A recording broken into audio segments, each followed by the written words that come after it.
You ask Tiger to solve.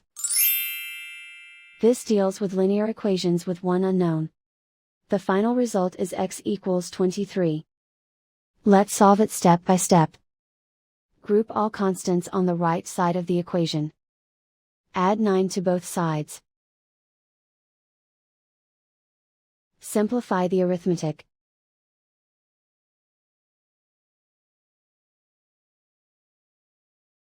Isolate the x. Divide both sides by 3. Simplify the fraction.